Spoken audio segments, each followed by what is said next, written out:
Hello everyone. Today we will discuss Gauss-Seidel method of load flow analysis. As you know, load flow analysis is the unit third of power system analysis, and they are the topics of load flow analysis: introduction, bus classifications, nodal admittance matrix, development of load flow equations, load flow solution using Gauss-Seidel and Newton-Raphson method, and also fast decoupled method. So these are the topics of load flow analysis. Next, so let us discuss what are the static load flow equations, SLFE. Okay. So as see in the slide, nodal analysis for ith bus, and this equation comes from the bus admittance matrix in the previous lectures. So nodal analysis for ith bus, this is written by this equation: II, that is equal to yi1 v1 plus yi2 v2 plus yi3 v3 plus yin vn, and this can also be written as in summation form as summation k equal to 1 to n yik and vk. Okay. Now let us suppose vk, that is equal to vk angle delta k, and yik, that is equal to yik angle of theta ik. Then what we have, what is ii? This comes out k equal to 1 to n yik angle theta ik into vk delta k. And finally yii, that is equal to k equal to 1 to in n yik vk angle of theta ik plus delta ik. So this is equation number 2. Now as you all know, the complex power injected into the ith bus, what is the formula of complex power? SI, that is equal to Pi plus jQi, where Pi is the real part and Qi, that is reactive power, that is Pi the real power. So this can also be written as Vi into II star. Here II star is the complex conjugate of I. Okay. So here II star, that is equal to k equal to 1 to n yik vk angle of minus of theta ik minus of delta k. So this is equation number 4. Now then what is SI? Put the value, then we have Vi into II star, so Vi angle delta I, and k equal to 1 to n yik vk angle of minus theta ik minus delta k. Okay, complex conjugate, that's why minus sign. So Pi plus jQi, that is equal to Vi into summation k equal to 1 to n yik vk angle of delta I minus theta ik minus delta k. So this is equation number 5. Okay. Now equating the real and imaginary part, then we have Pi and Qi. Pi, that is the real power, and Qi, that is the reactive power. So equation 6 and 7 are called the static load flow equations. Okay. Equation 6 gives n real power flow equations, and equation number 7 gives n reactive power flow equations. Okay. So thus equation 6 and 7 represent the 2n power flow equations. At each bus we have 4 variables: Pi, Qi, Vi and delta I, resulting in total of 4n variables. Okay. In order to find a solution, it is necessary to specify 2 variables at each bus. Thus the number of unknown variables is reduced to 2n, right? So the solution of these remaining 2n variables is done by numerical methods, because here equation number 6 and 7 They are the non-linear equations, right? So here no exact analytical solution of non-linear equations is possible.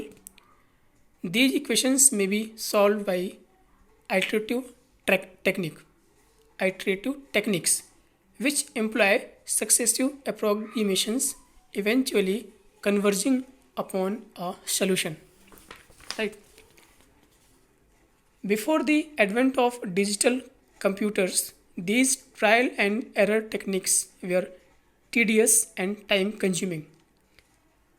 However, today these methods find widespread applications for solving load flow problems.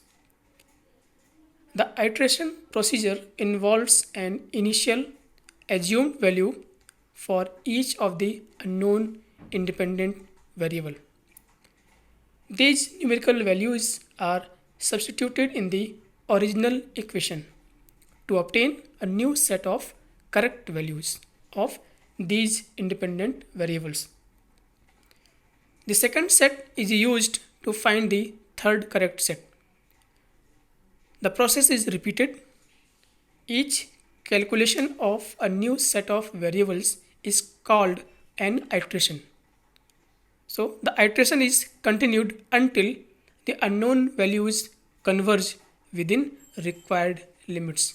Right. So this is the procedure for solving the equation number 6 and 7, because 6 and 7 are the non-linear equations, right? Okay. So come to the next slide. So methods of load flow solutions, right? So as we know, large number of iterative methods using bus admittance matrix and Z and impedance matrix, bus impedance matrix, right? Y bus and Z bus are available, but some desirable features of an ideal load flow methods which are as given. Number one, high speed, that is fast convergence, very important part. Second feature, minimal storage. Third feature, simplicity and easy of programming. And next feature, reliability for ill conditioned systems, such as system having junctions of very high and low series impedances, long EHV lines, large series capacitances, series and shunt compensation. Okay, so these factors affect the convergence. So these are the some features of load flow solutions. Right. Now come to the Gauss-Seidel method using Y-bus. Okay.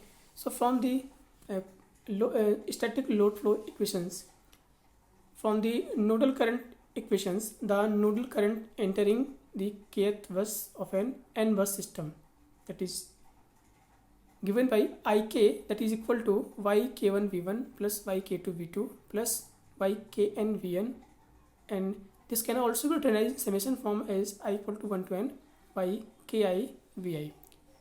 So let us suppose this is equation number 1. Now same, the complex power injected to the kth bus. So what is complex power? Pk plus jqk.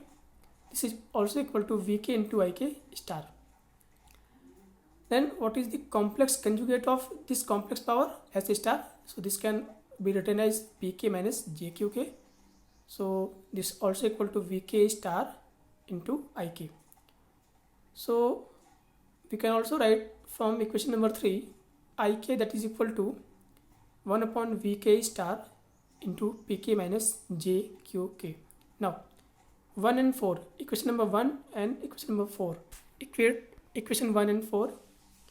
So we have Yk1 V1 plus Yk2 V2 and so on, that is equal to 1 upon Vk star Pk minus jqk, and from this relation we have Vk, that is equal to 1 upon Ykk Pk minus jqk divided by Vk star minus summation I equal to 1 to n, and here very important point, I not equal to k, Yki Vi. So this is the equation number 5, and this equation number 5 is the heart of the iterative algorithm.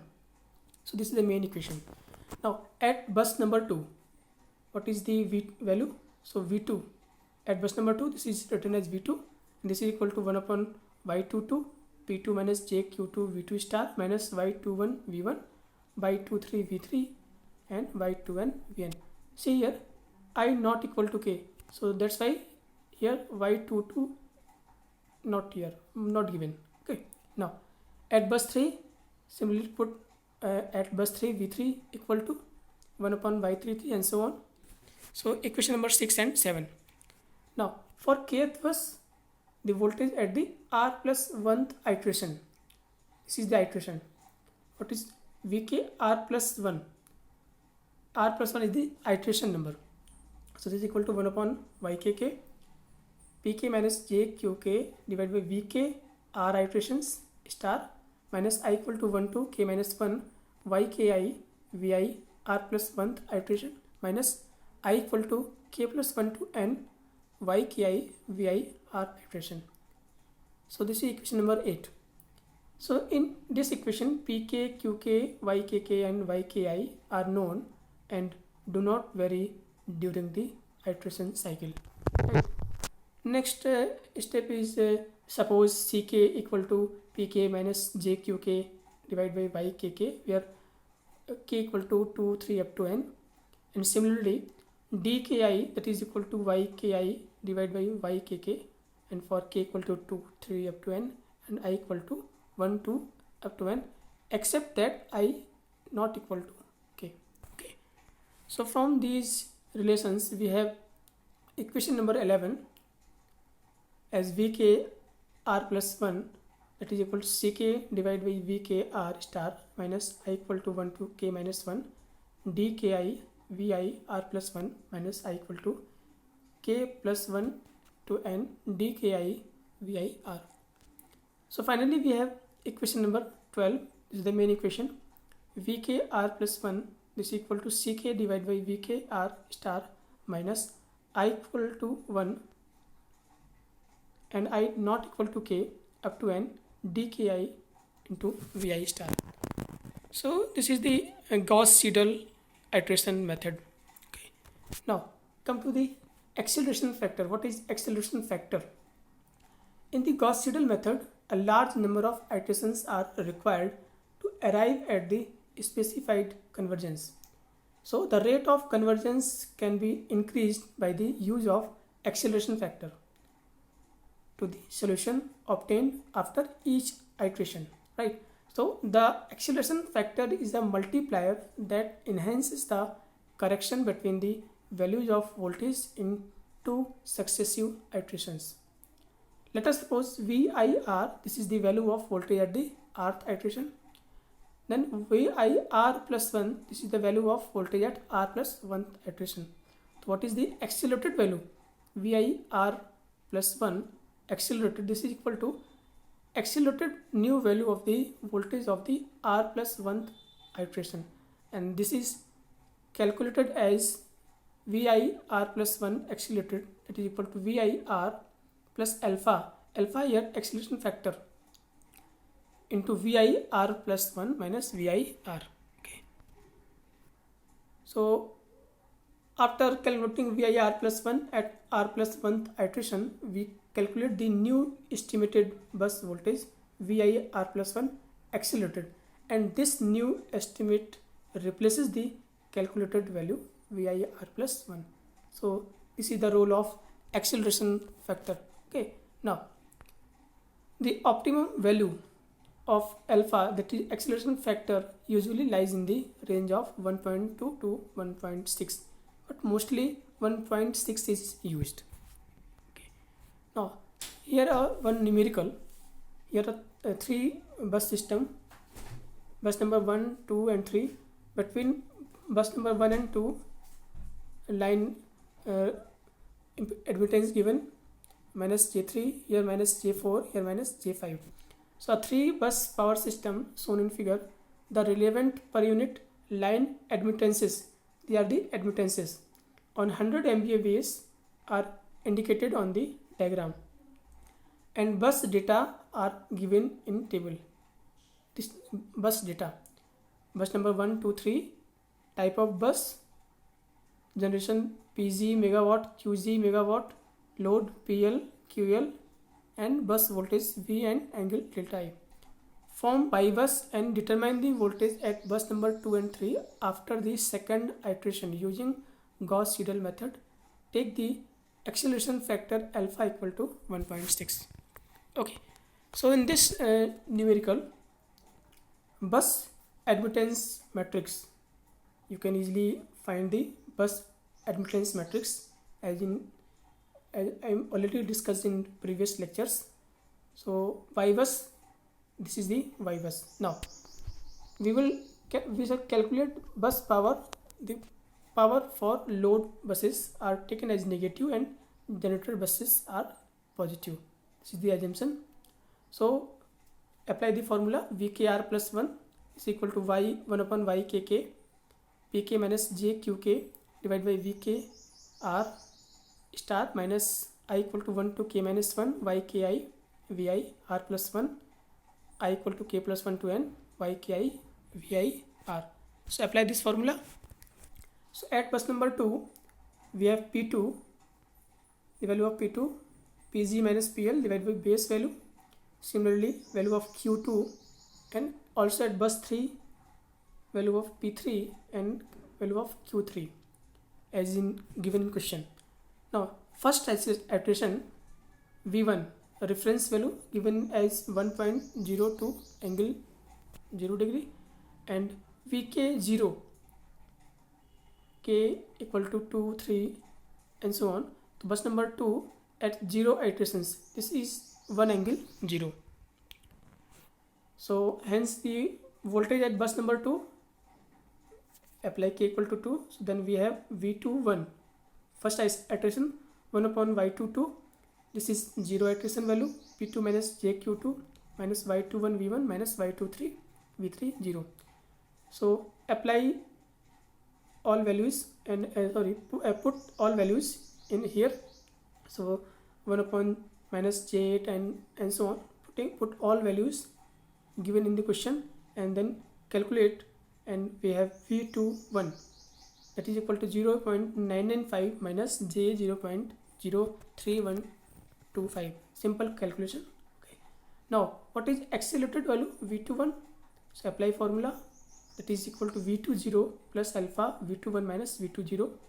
Then we have V21 accelerated equal to 0.992 minus J 0.05. Then at bus 3 V31 first iteration, then we have 1 Y33 V3 minus JQ3 divided by V30 star minus Y31 V1 minus Y32 V21. So after calculating we have V31 that is equal to 0.971 minus J 0.943 and V31 accelerated value, this is your 0.9536 minus J 0.1509. So these are the voltages at the end of first iterations and the voltage at the end of second iterations. Okay. So these are the answers. Questions of Gauss-Seidel method. Okay. Now what are the advantages of Gauss-Seidel method? Very simple. Some of the advantages are it can be easily programmed, the solution technique is simple, computer memory requirements are smaller, it takes less computational time per iterations. So there are some advantages. Now limitations of this method: the rate of convergence is slow and therefore larger number of iterations are required. This is very important limitation of Gauss-Seidel method. The Gauss-Seidel method would take hundreds of iterations to converge if a system with several hundred buses were to be analyzed, right? So the number of iterations increases directly with the number of buses in the system. This method is sensitive to the choice of reference bus. So this is the main point. The GS method is used only for the system having a small number of buses, right? So it's all about Gauss-Seidel method. Okay, thank you very much and wish you all good luck.